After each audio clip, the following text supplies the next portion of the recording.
un cercle trigonométrique, un arc de cercle intercepté par un angle. C'est parti pour observer les angles et leurs radians. Bonjour et bienvenue. Vous connaissez les degrés, mais il existe un outil plus performant pour les calculs d'angle et de longueur, le radian. Le radian, c'est le rapport entre la longueur de l'arc de cercle et le rayon.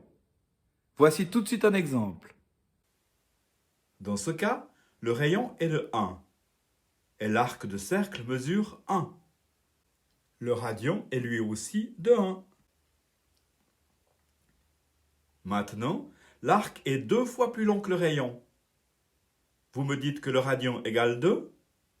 Vous avez raison. Le radian s'écrit sans unité car c'est un rapport de longueur. Rapport entre la longueur de l'arc et celle du rayon. Puisqu'on va s'intéresser aux arcs de cercle, je vous propose une rapide révision sur le calcul du périmètre du cercle.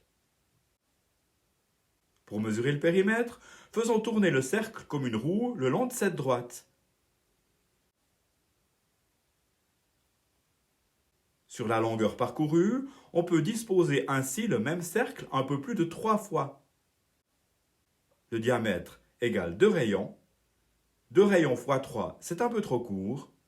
En fait, c'est pi. Le périmètre égale 2 rayons fois pi. Dans le cercle trigonométrique, le rayon égale 1. Ainsi, son périmètre égale 2 fois 1 fois pi, soit 2pi.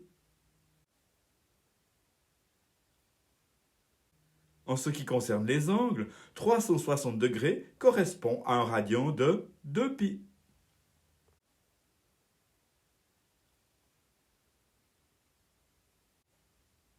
Faisons maintenant d'autres correspondances entre degrés et radians. 180 degrés représente un demi-cercle. La moitié de 2pi, cela donne pi.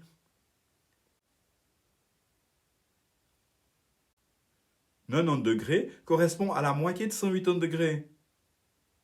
Pi sur 2. L'arc de 45 degrés est 2 fois plus petit que celui de 90 degrés. Pi sur 4. Vous voyez, c'est proportionnel. Intéressons-nous maintenant à des cas un peu moins évidents. Transformons 30 degrés en radians. La proportionnalité permet de faire les calculs en croix. On peut se baser sur 360 et 2pi, mais je vais choisir le couple 180 pi. Ce sera plus simple. 30 fois pi sur 180. 30 sur 180 égale 1 sixième. On obtient 1 sixième de pi ou pi sur 6.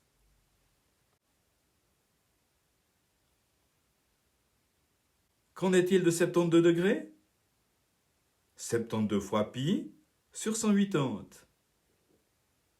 72 et 180 se simplifient par 36 et on obtient 2 cinquièmes. 2 pi sur 5.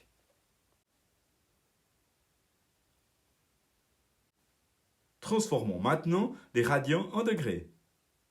Je reprends l'angle avec lequel j'ai commencé, 1 radian.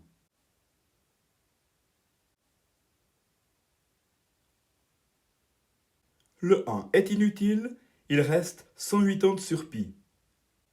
Cela fait environ 57,3 degrés. Pour les radians, on privilégie l'écriture avec pi. Ainsi, pas d'approximation pour les futurs calculs. Pour les degrés, 180 sur pi est tout à fait possible, mais je vais choisir 57,3. Le dernier sera pi sur 12.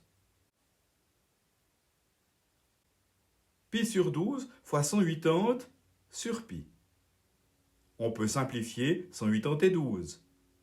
180 divisé par 12 égale 15. 15 pi sur pi, ce qui donne 15. 15 degrés.